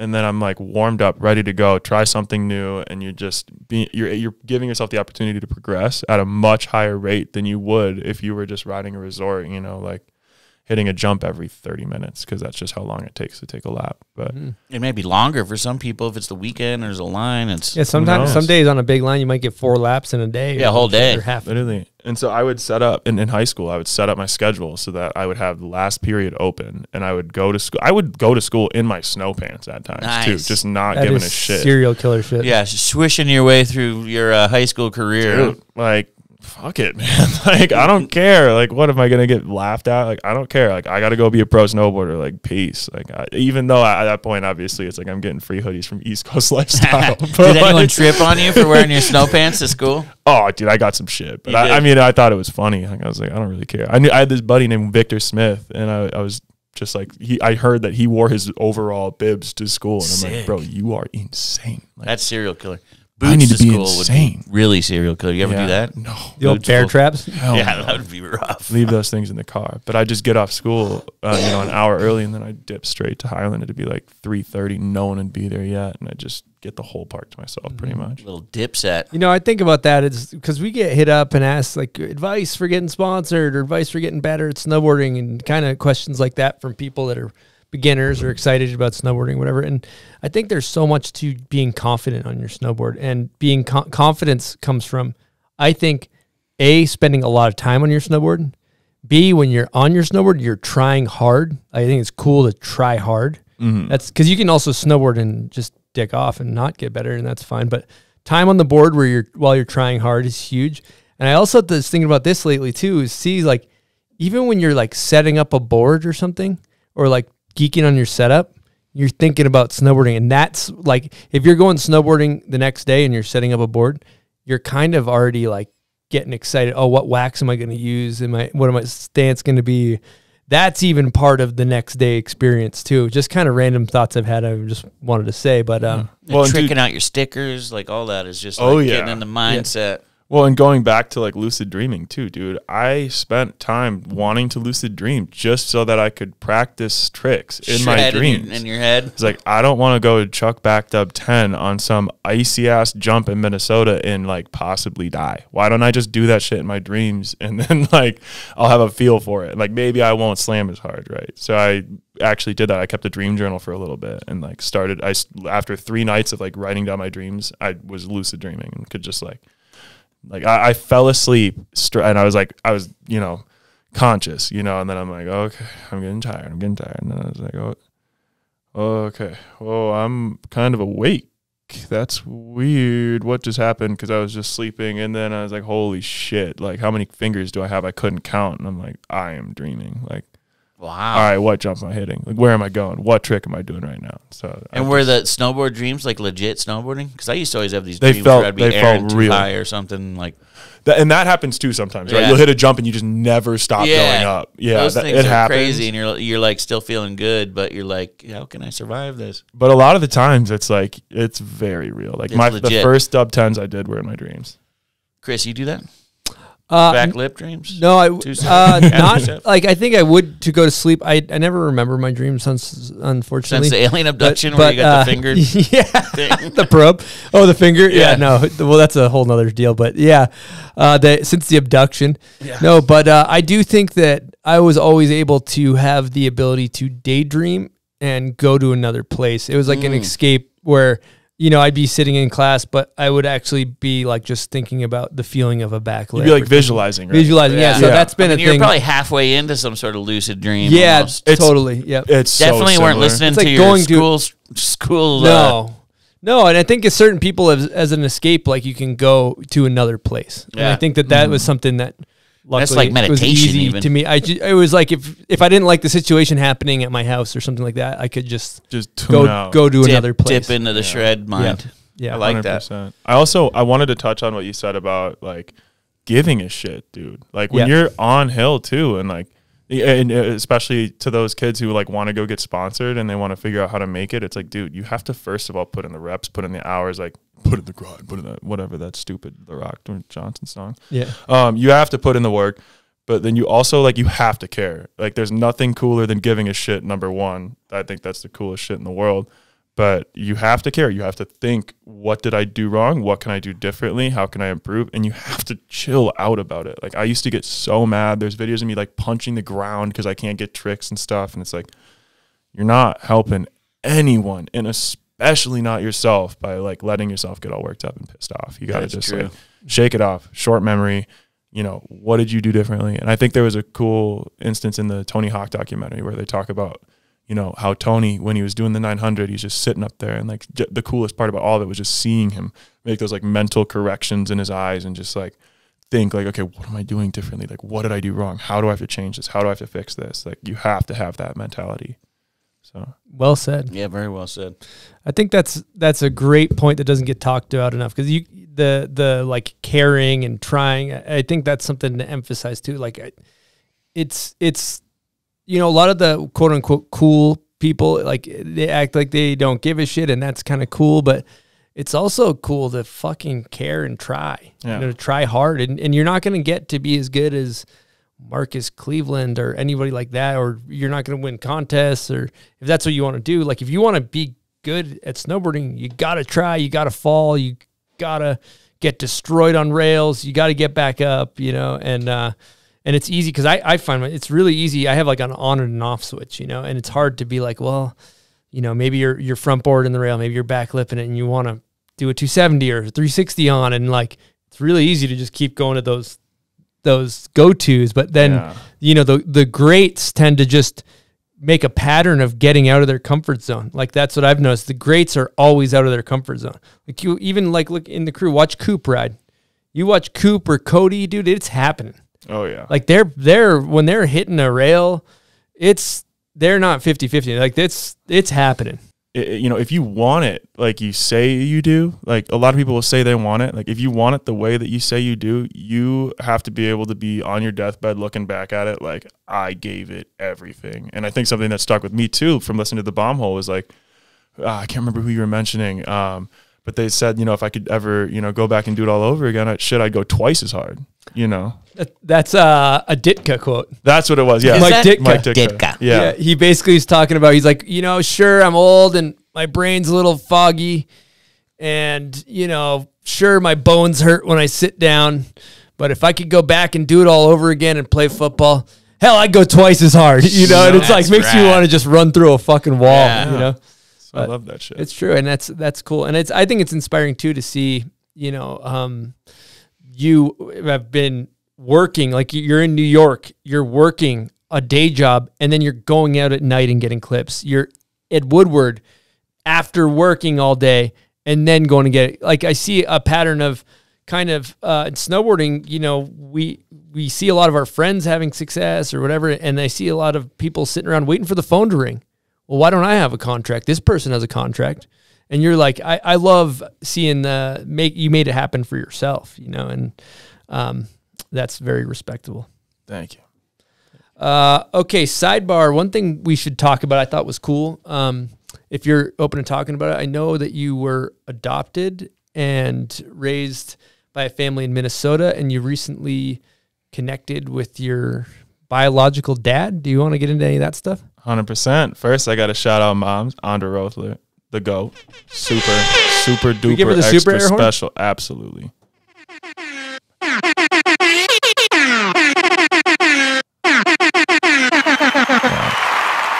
Shout out mom. Kind of a mama's boy. Yeah, you the man. Yeah, no, she killed it. My dad, not as much, but definitely love my dad. Loved the shit out of me, and I had a great time growing up. Great childhood, so no complaints. But yeah, so funny story. Recently, we like I think a few years ago, my mom was like, "Oh yeah, like it would be really cool. Like we should like figure out your genetic makeup. Like that'd be sick as hell. You know, like, you should know." And I obviously all growing up, like, "What are you? Like, are you Indian? Are you African? Like, I don't know." So I was like, "Yeah, that'd be cool to find out." And so she's like, "Oh yeah, let's do this DNA test, and you can know." And I was like, "Shit, yeah, I'm down, super down."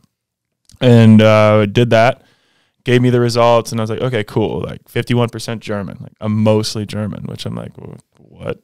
Which is also kind of crazy because when I was in, I took German in high school instead of taking like Spanish or French, which I really like wish I would have taken Spanish. Like what the fuck was I thinking? Dude, like everyone speaks Spanish, it'd be so much more useful. Yeah. But, took German. And, are you good with German? No, ein bisschen. Ja. Ich kann ein bisschen sprechen. Scheiße. Sprechen Sie Deutsch? Ja, auch scheiße. Guten Morgen. 9.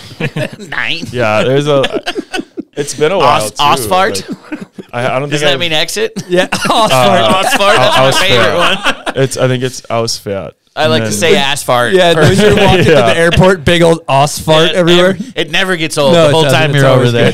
Yeah. Shout out to Osfart. Says asphalt. Anyways, back to your 51% German. 51% German. Like pretty much around like 40% Nigerian. Nigerian. It's like sub-Saharan West African, but mostly Nigerian. I think it's like 15, 16, maybe more % Nigerian. And then I got some Irish and British in there. More British than Irish, a little Irish though. It's fun. I've been noticing I'm getting more red beards or red hairs in my beard like every day. That's crazy. Not every day, but like every couple of weeks. I'm like, damn, like red, like I might go purple in my beard. It's crazy. Yeah, purple's red. Shit, I'm worried. Like, I don't even know what that is. It's like, am I alien? I don't know. I have no idea. But that was like a year or two. Just like looking, being like, damn, this is really cool. Like, this is what I am. I didn't know about that. This is cool. And then out of nowhere, one day I was just like, hey, Mom, like, because growing up, I was like, dude, especially before I'm 18, I don't want these people that took me in and like made me who I am to ever think for a second that I don't consider them as my parents or the people that raised me and made me who I am. So I didn't want to be like, hey, like, where are my real parents, dude? Like, what's good with that? Like, I was never going to try to put off that type of energy or make them feel weird about that. Did they adopt you as a newborn? Yeah. I was a closed adoption. So I was like, 2 days out the womb, boom, I'm in Minnesota. But I ended up talking to my mom about it, and I was like, hey, like, I'm like 23, 24. Like, I kind of want to know. I think it was like a year or two after the test. So I was like 24 or something. I was like, hey, like, I want to know. Yeah. So the person who I thought like was on my birth records was not actually my father. And in the emergency room, there were two families because my mother was exiting a relationship with one person and entering a relationship with the other person. And it was kind of close. And so one of them was black, one of them was white. I didn't come out white. And they're like, okay, it must be this guy's. Like, probably his kid, put him on the birth records. And it turned out that wasn't even the person. And I get this 23andMe notification, probably within a week of me asking my mom, hey, I kind of want to know. Like, and it says predicted relationship father. And I'm like, well, that's weird. This guy's name is Tyrone. Like, that's not what matches my birth records. Like, what's good with that? And I'm just like freaking about this. I'm like, dude, this doesn't make any sense. Like, tell my mom about it. And she's like, well, I don't know. And I look at a photo of him. I'm like, damn, he's got a big nose. Like, it kind of looks like me. Like, shit. You start seeing yourself. I'm like, oh man, like he really does look like me. Like, shit. And then he sends me a message. Like, it's like a 5-paragraph essay, and I'm just like reading it every sentence. I'm just like, dude, like it sounds like I'm writing a text message to myself. I was wow, like, dude, like, whoa, this is like if I was in his position, like this is probably what I would say. I'm just like, it was so weird, and it's after 24 years I've never spoken to this person, and they're like a spitting image of myself, or rather, I'm a spitting image of them. And so we talk, or we just been texting back and forth, whatnot. And, just awesome. Just like so cool to connect. He never knew about me because it was like in between that period where my mom was seeing that one guy and the other guy. And it was just like a very quick thing. But no, yeah, just wild, dude. And so, and this all happens, right? So I figure all this out when I'm leaving work, right? Thinking I'm going to Woody's. I'm like, dude, I got off an hour and a half early. It's 3:30. Like, I'm going to get so many laps.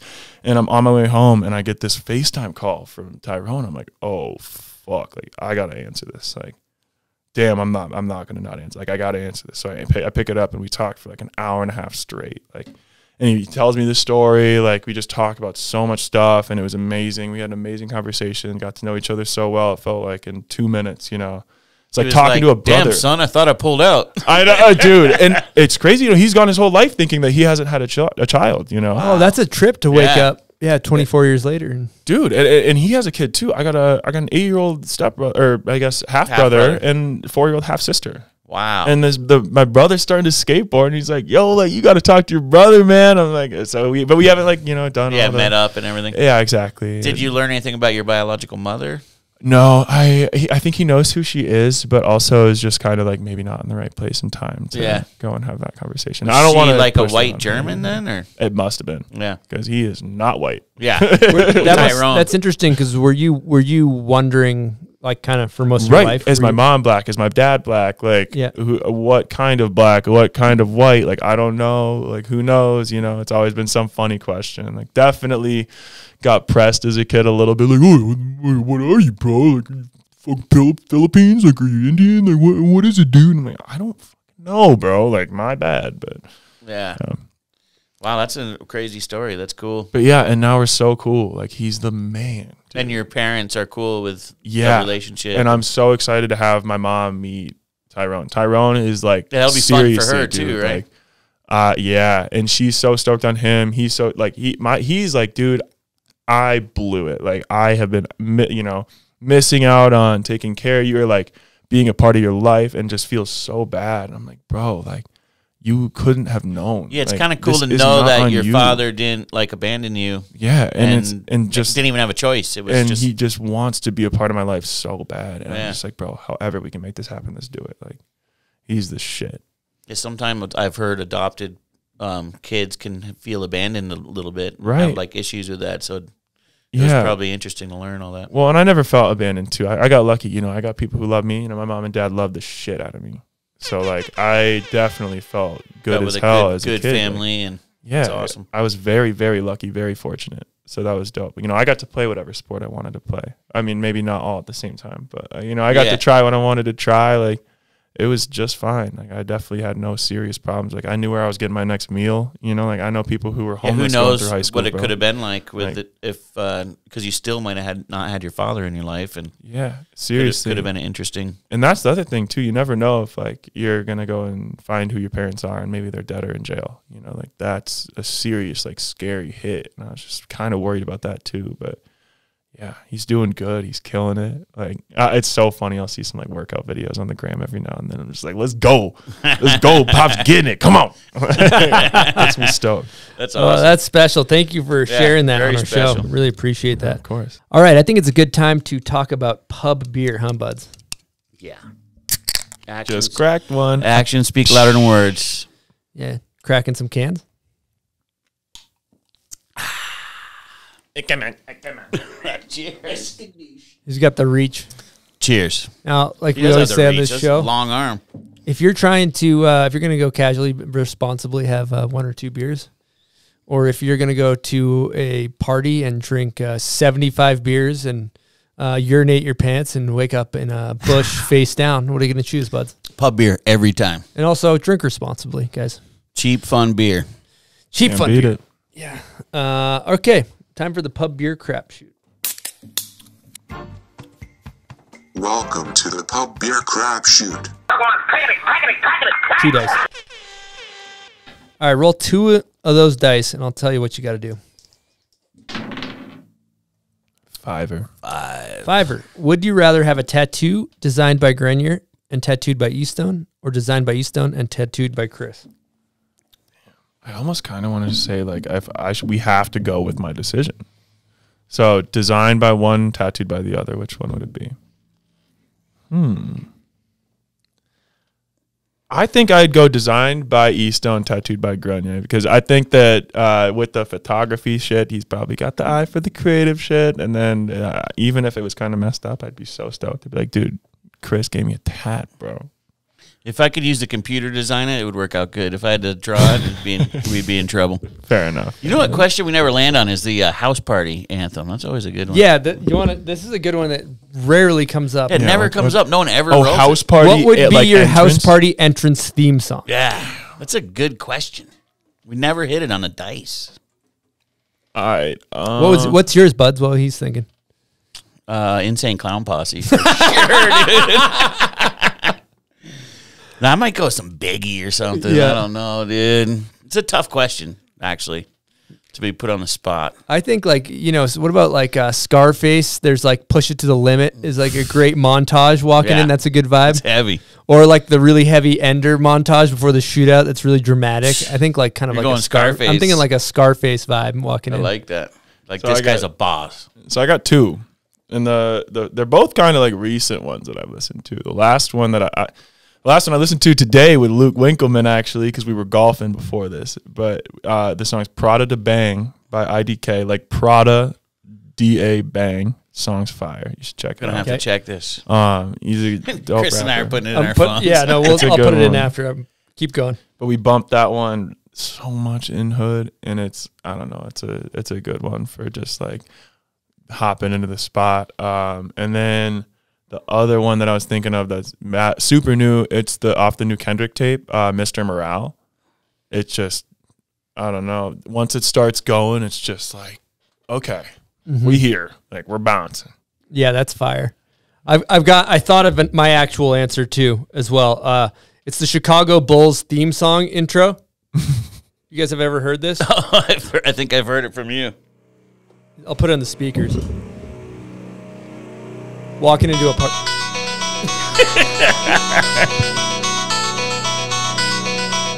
Now, coming out of Minnesota, we have Rob Roethler. I was going to say otherwise. What's the song that Randy Moss, the Randy Moss song where it's like him talking about, or it's like straight cash homie, but there's a whole song about it. It's like no something. Hold on. I actually am not unfamiliar with that. Let me look it up. I bet I got it real quick. Randy Moss song. You know what else would go pretty hard as a walk-in song would be the Monday Night Football theme song. Dun, dun, dun, dun. Yeah. That's a good one, too. That would go. Well, and so you're huge on football, too, right, Chris? Yeah. Oh, one clap, dude. One clap. Yeah. Let me just put this on the tunes for 2 seconds, bro. This shit's gold.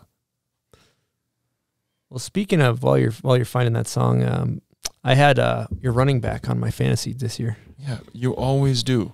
Everyone always does. And he kind of exploded. You found Prada to Bang. That's it. That is me playing? Yeah. Yeah. We got to go quick clips on with YouTube. Yeah. This is annoying. Okay, we always got the 5-second ad. Vikings have selected Randy Moss. But before I get the questions, man, I'd like to say something. Everybody, one clap. Pull your 84 jerseys out. I'm back home. Pull your 84 jerseys out. This is going to be a fun ride. This is going to be They just like cut all of his audio. He's got that southern accent. Yeah, one So clap, good. Randy Moss. I feel like one clap would be a good video part song for you, potentially. Next Rob Roethler full part, one clap. That would be sick. I always wonder like what actually would be the best like type of footage or what like type of music to go with my footage. Because I feel like there's like, you know, what you like to listen to, which isn't always what looks good with your snowboarding. I think it depends on the point in your life. Yeah. I think it changes over the time. Change. If you have a 15-year career, you're gonna have different songs over the course. You of might your be career. going country by the end, huh? Yeah, throw them for a loop. They're thinking rap. And Boom, then hit them with them country. Or some emo, whatever. I'll tell you right now, you'll never see a country part. A Rob Roethler country. No, that's not happening. Not now, not never. Not never. What about ICP, buds? Yeah. See, I'm in a point in my life where it's ICP and respect. It'd be ICP. I couldn't name What are they one drinking? song. Faygo? Yeah. Just spraying Faygo Drinking for the lifestyle? Faygo, like some wild flavors. Yeah, that'd be sick. It's going to be ICP before the Rascal Flats. I'll tell you that. Yeah, true, right? Okay, let's get into hot takes. So we ask this every episode: MJ and or GOAT of snowboarding, both male and female. Who you got? For me, this is an interesting. So it is for you. So for me, it's Ojo. Like, it just undoubtedly. Yeah, that was like my idol that I had. You know, I was like, okay, I got a black dude in the streets who's fucking dope. He makes these sick beats. Like he's just, you know, doing all this shit. Has all these cool friends. They all love him. Like that is what I want to be. So like for me, Ojo for sure. For women, dude, that's a tough one. And I guess if it's just for me, it might be a little different because obviously there are all the greats that are, you know, maybe not, you know, in who's like up and coming right now. But oh, that's tough, dude. Honestly, Jill, bro, like probably Jill because she has been, dude. She's fucking insane. Like she absolutely rips and like is a homie and like all, you know, it's dope that she's in the box. Like it's so crazy, but. Yeah, for the women, I'd say of all time, Kelly Clark. You know, I feel like I've known her name for the longest, and like she's always just been ripping and she's won everything, dude. Like everything. I think sorry, keep going. I was just gonna say, hella commendable career. You know, from start to finish. I think it's. I like the Jill answer though. She's also yeah. She's like, as far as street snowboarding concerned, I don't think there's dude like her ender in Dreamcastle, dude. Yeah. And I hadn't seen the video until the premiere, bro. I was screaming at the top of my lungs, like jumping up and down. Like, are you kidding me? Like, she's sick. She's nuts. She's a bit of a problem. Shout out, Jill. Okay, who's the most underrated? Marty McFly. Wow, great answer. That was easy. Him. I mean, I would almost want to say a coupe as well, but I feel like people have kind of wisened up to coupe. The Shaman. Okay, who's got the best style ever? Tommy Gesme. Woo. It's actually the correct answer. It is. It's just correct. It's definitely an acceptable, correct answer. Yeah, dude. Oh man. Okay, best board graphic ever. Bro, the new Burton custom is my it's by far my favorite. What's going on there? It's a pink base graphic, and it has the Burton. It's written Burton from tail to nose, I believe, and it's in black. But it's also like a two-tone pink graphic, and I have a photo I think with one where you can see. Maybe we can we can probably pop it up on the screen or something. But yeah, it's like a cursive Burton, and then it like shoots off, and there's like a star at the end of it, and then the top sheet's all black. There's like a silver rim around the top and a silver lightning bolt that goes through the nose. I just think it's super clean. Sounds really dope. like very simple, but like really clean. I think pink's it's good seeing pink out there. Yeah, pink's dope. All right, if you could go heliboarding with 3 people in the world, just good times, who you taking? I think one of them, honestly, I think has to be Tommy Towns. I think seeing Tommy Towns on a paddleboard would be hilarious in the backcountry. Plus, he's just the best vibes all the time. Like, that kid is just straight shooter, the best, like, no ego. Love the kid. Damn, I gotta, honestly, like, I feel like I'd almost have to be with T. Ricky, too. Well, T. Ricky and Tommy Towns, I like where this is going. Yeah, this is a great This is a good-looking crew in the chopper. And then you got T. Ricky to show everybody what's up, some safety. I think the third would be either Haldor or Fridge. Wow. Find out what's finally in that pack, huh? Yeah, it's ice. Everybody's wondering. It's Smirnoff ice. Yeah. No, it's actually, I think it's a pillow. A pillow. It's usually a pillow, just for sure. For comfort. Yeah, sorry to blow your spot up. I've seen them pull ices out of it at Super Park. Yeah, right. So that was Super Park 17. That was the one I went to, the only Super Park I went to. And I saw him, and I was just like, dude, what the hell? This dude's got a backpack? Like, and he's like, look in. This dude's a beast, bro. Like, he sees eye to eye with me, too. He's big, yeah, he's man. a tall dude. And that, you know, back in 2017, I was 6'5", so we were actually the same height. And which is nuts, bro. I grew 2 inches since 2017. That's no, crazy. Bro. No thanks. I'm done. No thanks. Done. I'm over it. Question: when you're hitting kickers, do you have to be like, okay, I have to start lower than everybody? Oh yeah, it's a problem, dude. The one time I hit the jump with Seth and the boys, like I was hitting with Benny and Canadian Jaden. If you guys know who that dude is, for all the listeners too. Chomlak? Yes. Yeah, you guys got to check him out. Absolute G. We were all hitting the jump, and like I think I went last. I think it was Benny, Jaden, me.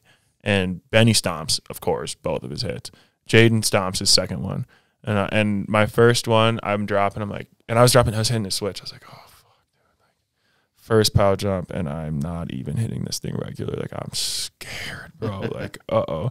And so I take the same I dropped from the same spot as everyone else, and I went like 10 feet further, and I was just like hit the ground. Thankfully, you know, feet first, but just instant Tommy. And it again landed, but it was just like, even still after I like scrape off the lip, because I can tell I'm going too fast, and like slow down a little bit. Like, dude, it's scary. And like, I can't spin a 9 on a 20-foot jump. Like, I have to get 40 to 50 feet to start doing 9s, or Cap at least 9? to make them feel good. I can cap 9. Yeah. I haven't hit a first tee cap or like a first lap cap 9 and a win it. I haven't been doing cap 9s. So, Lick the Cat, I'm sorry. My bad. I got to get on those more. I will, but yeah. Solid. Yeah. But when you hit a jump with Bodie, I'll start at the same spot, or he'll land in the parking lot if he starts where I start. And then we're still in hot takes. We got a couple other. What's your take on the beaver slap? You ever hit that thing? Yeah, pretty mellow. I like them though. I don't like to sit with extra weight on my foot. It might not be like a typical beaver slap. I think I like the there's like an on chair beaver slap where you just kind of smack it on your foot when you're up there. I kind of hit that one, but that one also like runs the risk of cutting your shoelaces with your edge. So you got to be really careful with that one. Good call. Okay, the But last then you one. can also scrape the snow off and just throw the snowballs at people too. So that can be fun. Drop them on skiers below. Okay, next. Or snowboarders. Next and last question. Worst trend. What do you got? Hating. But at the same time, you know, there's a tasteful hating, and then there's hating for no reason and just like being a little shit and like, you know, not showing love just for no reason. Like I just think it's bullshit. Like we ain't got time for that. And sometimes with good friends, you got to hate a little bit. Yeah, like keep your homie in check and just like check up on people. Make sure if they're talking shit, like why are you talking shit? Like, do you have a reason? Like, is there some like bigger issue that's like at stake? Like, is there something you need to fight for? Like, if not, like you probably sound pretty fucking stupid. I don't know. And that's a good point about the homies. The homies keeping you in check. Keeps you level, dude. Sometimes you see somebody that says some crazy shit. And you're like, this guy maybe never had a homie to like call him out on. Yeah, this. to call him out. Yeah, I always kind of wonder about that too. I'm like, damn, I am a scary dude, bro. I'm 6'7". Like, no one probably wants to be like, yo, Rob, shut up, dude. So yeah, I really hope that first of all, my friends feel comfortable with calling my ass out. But second of all, that like, I don't know, I have been called out enough for aren't like putting them in that position. But yeah. You know what a good friend does, I think too, is also like tells you need to do the trick again. Yeah. When you backlip the kink or whatever it is, and you come off a little wonky, and you're like, God, can I use that? And they're like, get back up there. Yeah, like, thankfully, fuck. that's literally everyone in the box. Thankfully. Yeah, the box is like that. It's the worst when it's like they have ulterior motives, like they want to get their own shit quicker. So like, that's a good shot. Like, let's move on to the next spot. Well, the coolest thing is that a good friend that will let you keep going until it's perfect. Well, and even while they'll do that too, which is nice. It's good to have someone be like, dude, you can do that better, and for them to believe in you and be like, dude, I know you could do this better. Like, get up there and do it again. Like, that is sick because you're like, all right, bet. And you can't go back. You know that I could do this. I've done it. I can do it better. Obviously, like now I know how. Whatever. And you won't be back in that moment. You gotta seize it. But then also there are times where you'll be like, I'm gonna jump on this, and your friend's like, no, the fuck you're not. Like, no, you're not. You're not dude. thinking clearly. Like, this is not like, yeah, I know you want the clip. Maybe you're, in a drought and you just like, you need it. You're horny. You need a clip. Like, no. Like, and Tommy actually has talked me off that ledge. Probably saved me when I was in New York. Desperation clip? Big desperation clip. I was just like, I got 2 clips, bro. That's it. That's it for Dream Possible. Fuck. Like, I need more. I gotta get one. Yeah, I'll just jump on this thing. I'll just jump on this. There's a tree right there, whatever. There's a fence right there. I don't care. I won't miss it. I won't hit it. I'll just miss it. I'll just land it. First try. No, you won't, bro. Yeah, you got to go risk versus reward, right? Yeah, dude. So it's good to have homies that'll, talk you off the ledge, but then also support you while, you're really busting ass and might slam or just need an extra minute or two. Amazing. Well, we've been going pretty good here. Well, one of the last things that we like to hit is setups. What board you're riding, bindings, boots. You can get an outerwear, all that stuff. Run through it. True. Okay. Start with the board. I'm running 170 wide Burton custom. I wish I would have brought it again. Oof. Blew it. Tall board, 5'6" if you measure it in the Imperial system. But it's What's the Imperial system? Just what we use in America. Oh, yeah, 5'6" stuff that doesn't make sense, but we are just too stubborn to change. The dumb shit. Why don't we go base 10? Does that not make sense? We have 10 fingers. Like, it's so simple. That's true. Miles, feet, things that are not in the same increments. That's how we do it in America. Anyways, yeah, I love that board. It's great for everything. I've hit street spots on it. I've hit powder on it. I love riding it on resorts. It rides rails well. Like literally from switchback backlip pretzels to doing a carve. Like, it's the best board. But then if I'm like riding in the streets and I'm hitting a gnarly rail spot and I really need to get technical and I'm doing a hard trick, I'll ride the 162 Blossom. But it's also, I could ride that in anything as well. But those 2 boards are by far my favorite. Oh my God, they're amazing. And Neil Shack has done such a good job with the board graphics on the Burton Blossom. So huge shout out to Neil's. Also, check out WAP. All of Neil's shit is amazing, dude. He's such a ripper. Love all the shit they come out with. But then I ride the Malavitas. Malavitas are definitely my favorite binding, and I think they work the best with my foot just because I have a really big foot. So it lifts my foot off of the contact points on the edge. It gives me more room to lean forward and lean back into my heel and toe edges. So it helps a lot. I run the Burton Ion boots because I need stiff boots. My ankles are just like, they need the support bad. So I run some pretty stiff boots and I just crank them up. And the thing about those is, like, if you have a double boa, you can just loosen them up and like leave. And then I have the speed laces too, and I run those. They all work super well. And then after that, I typically will just like run some AK outerwear that I really like, or like colorways that I like. Typically black and silver and white because they go with most things and they look good. I don't know. Khaki pants. Oakley. You said 23-inch stance? Pretty much, dude. It changes, man. I literally look at it and I'm like, this looks good. And what kind of angles? Just whatever. 10, 10. 10, 10. Okay. Yeah, 10 minus 10. Yeah. Yeah, always symmetrical, but I like to. Yeah, I want my hips to be open, balance to be completely centered. Now, do you detune right out of the plastic? Never. You ride full edges. Yep. Doesn't matter. Board out of the plastic. Right in the streets. Yes. You hit the city of concrete, New York City. Bam. Backlip in the hubba. I think the only time that I detuned a board was when I was hitting that Skull Candy headquarters spot, and I was doing the switchback too. Yeah. It's the only time I've detuned a board. Okay. But yes, also Oakley eyewear. Always running some Oakley shades. It's the best. They really kill it. I don't know. Luxottica does a good job for sure. Some high-end did you go golfing right with Costin because of that or some shit? Yeah, I saw Costin in Malto on one hole, but we didn't really like golfing together. But I did get to shoot the shit with Malto for like an hour. We were just up in the Oakley spot watching the 16th hole at the WMPO, and that was pretty crazy. I didn't think I'd ever be sitting in a chair next to Sean freaking Malto. Holy shit, what an inspiration. And skateboarding evolved being like the larger inspiration to me in snowboarding and like all that, that whole family. Like, it was dope. It's really dope. Amazing. Well, it's been great. It's been a great chat. Rob, before we wrap this thing up, do you want to throw out any thank yous? Yeah, the biggest thank you, obviously, to my mother, my parents, my family. I'd be nothing without all of you, the love and support you've given me. My friends as well, big time. I like to believe that, it takes a village, and there's no shot I would have gotten any of the opportunity to be who I am without anybody I've been around. So thank you, especially St. Louis Park homies. Shout out Ain't Homies.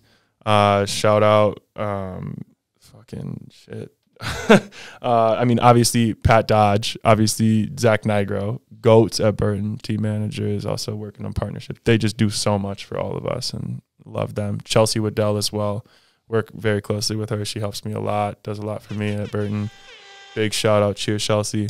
And let's see, who else do I have to go through? Oh, Ryan Powell at Oakley. Also Nico. Some serious goats definitely helped me out. And yeah, I don't know. Shit, dude. Anyone who's believed in me from the jump, ever given me an ounce of faith, I've needed it, and it's gotten me to where I am. So thank you. Well, much appreciated, Rob. Thank you so much for coming on the show. It's been such a fun chat. I want to say thank you to everybody that tunes in, listens, supports, all of our sponsors. Thank you guys so much. You guys kick ass, and we will have another podcast coming at you next week. Over and out from the bomb hole.